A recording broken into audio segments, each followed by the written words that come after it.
sabihin sa harapan, balik sa iyo lahat ng pagbuti ko sa salamat at tanging ikaw lang po ang Diyos na buhay na sinasamba. Kalayan po namin, sumahan po kami sa aming pag-aaralan. Kalayan po namin, naturuan mo ang bawat isa sa amin. Siya nga po. Yan ang iyong banal na Espiritu sa magturo, katago mo po ko Diyos sa iyong likuran, upang hindi ako makita kundi ikaw.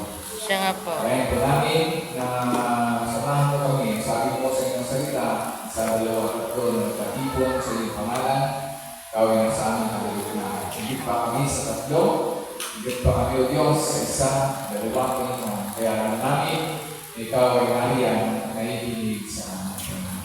Salamat po Diyos sa itong panalangin sa pangalan ni Jesus. Amen.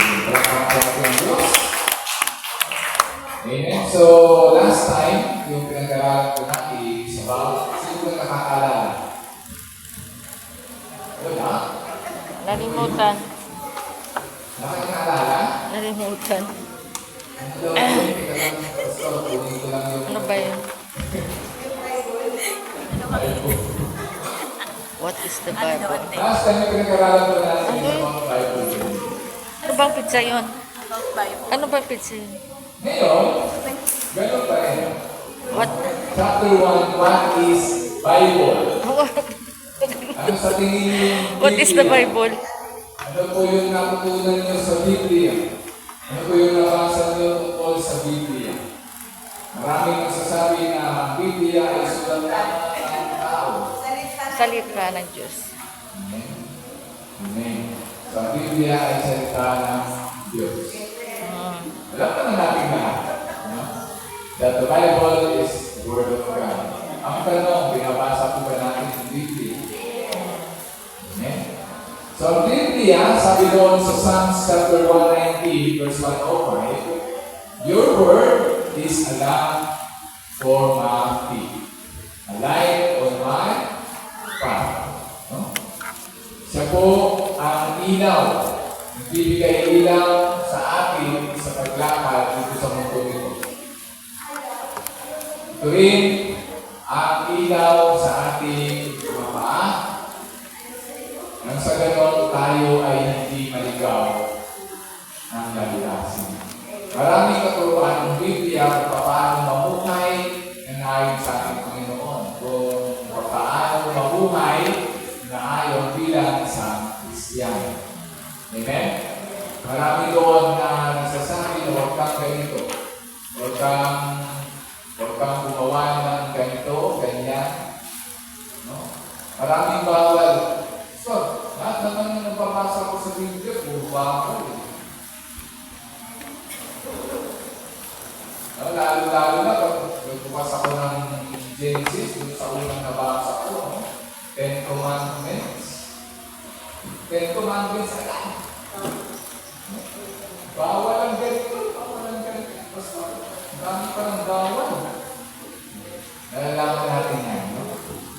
Sabi ko na, dito sa ating teksto, the word is the lamp for my feet and the light on my path. Psalms chapter 119, verse 165. Great peace have those who love your law, and nothing can make them stumble. Doon sa nagmamahal sa katuruan ng ating Panginoon ay kapayapaan ang iniharap. Amen? Sa pamamagitan ng pagbabasa natin ng Bible, ikaw ay may problema. Ito yung nagbibigay sa atin ng kapanagan. Ito yung nagbibigay sa atin ng katiyakan sa buhay. Kapanatagan sa pag-iisip. Napakaraming iniisip sa buhay, mga bayari, mga problema, mga pinagdadaanan. Ang Biblia po ay nagbibigay ng peace doon sa taong iyon. Amen? Kaya kapag ikaw ay may problema, dapat lang magbasa ka ng Bible. Kausapin mo ang Diyos. And nothing can make them stumble. Hindi ka mabubuan. Hindi ka matawag doon, matataliso. No? Dahil napakaraming turo ang naririnig natin, lalo-lalo na sa social medias, sa Facebook. Maraming nagtuturo dyan. At marami yung pwede natin sabihin tama. Ngunit kung ikaw ay, sabi ko nga, no, ikaw ay pinasiyahan ng banal na Espiritu ng Diyos, malalaman at malalaman mo kung sino yung sasabi ng ito. Maraming nagsasabi na kami ang totoo. Meron din mga nakakalungkot ko, may nabasa ko, kapwa silang Kristiyano, nagpapamayan doon sa Facebook. Nakakalungkot. Na yung sinasabi ng isa na mali na yung sinasabi niya. Tapos sabihin ng isa, mali kasi yung pagkaintindi. So ito, ang Biblia ko ay ilaw at kapayapaan sa atin. Jeremiah 15 verse 16, when your words came, I gave them. They were my joy and my heart's delight. For I bear your name, Lord God Almighty. Ito ang ating pagkain sa araw-araw. Kung ang ating pisikal ay kailangan kumain ng 3 times a day, mapalad na yung mga 3 times a day dahil mayroong mga pamilya dyan na once a day lang kumakain. Diba? Mga nanay natin, sinabi sa akin na noon, nanay natin noon, pag-konti lang yung pinakain natin sa plato, maraming tira, sabihin niya, busin ko yan, maraming nagugutom. Kung ang physical natin ay nagugutom, pero din ang ating spiritual. Kaya nga ang Biblia ay ating pagkain ng spiritual. They were my joy and my heart's delight. Hindi mo pala yung delight sa tindahan. Ano ang hilihin mo? Delight. Yung parang, yung isang gano'n na delight na malaki. Yung parang yakult, na kulay green yung pati. Kung yun naglilinis sa atin, sa tiyan natin, ang Biblia, yun din, naglilinis sa ating espiritu. Naglilinis sa mga daraanan natin sa mundo ito. No?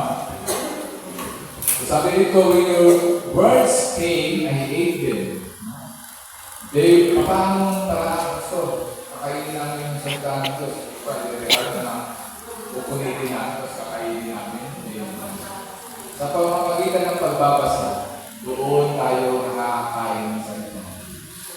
Amen? They were my joy and my heart's delight, for I bear your name, Lord God Almighty. John chapter 15 verse 3, you are already clean because of the word I have spoken to you. Tayo ay nilinis sa pamamagitan ng mga salita ng Panginoon. Amen? Kung ikaw dati, kagaya ko, nalakas ako magmura dati sa totoo lang. Pero nung nagbasa ako ng Biblia at sa pamamagitan din ng mga turo, ay paunti-unti na natatanggal ka sa akin. Minsan pa nga, pag totoo yun, malalaman mo talaga ang Kristiyano kapag ginulat mo. Hallelujah. Yan, kulatin mo ngayon kapag mamaya, kulatin mo. Makakarinig ka talaga ng abagino ko. Abagino. No. Ako ganun dati. Kunwari, hindi ako, ganun bago-bago pa lang ako. Kasi parang inuunti-unti ko na siyang tinatanggal sa akin. Pero pag nagugulat ako, yun yung nasasabi ko. So, ang salita ng Diyos ay naglilinis po sa atin. Sa pamumuhay natin, sa kung paano tayo mamumuhay sa mundo ito. chapter 3, last, verse 16. But whenever anyone turns to the Lord, the veil is taken away. Yun po, no? Sa mga sumusunod sa ating Panginoong Diyos, ang lahat ng masama, lahat ng mga gawain natin dati na hindi kagaya-aya sa Panginoon ay nawawala. Nagbabago. Tingnan mo yung katabi mo. Nagbago ba yan? Nagbago ba yung mukha? Nagbago ba yung pagkilos niya? Yung pananalita niya? Lalong gumanda? Lalong pumogi? Sa office, tawag sa akin pogi. Pogi. Pogi. Kasi yun talaga yung sinasabi sa akin. Pogi. Hindi ako bago, hindi ako matipulong tao, pero pogi ako. Kaya tawag nila sa akin, pogi. Alam mo yung sabihin ng pogi? Pogi. Presence of God is. Amen. Thank you. So, pagka tinawag ako ng bako, ay hindi ako yun. Hindi ako bako eh. Pogi ako eh. Amen.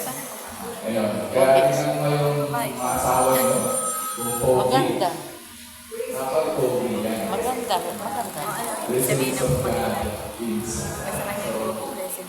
Ayun. So tayo, bilang isang mga Kristiyano, dapat na ugaliin natin na lagi natin ginagawa yung pagbabasa ng Bible. Hallelujah. Dahil bilang isang Kristiyano, yan yung pagkain natin sa umaga ng ating spiritual na buhay. So kapag hindi ka nagpapasa ng salita ng Diyos, madali kang matukso. Bakit? Dahil wala kang natutunan. Kapag nandito ka at nangiginig ka lang, minsan kasi yung pahikinig mo nakakapala din. Or nabagla ng mga nasa paligid mo. Naikinig ka, tapos biglang akalaginig ka. Tapos minsan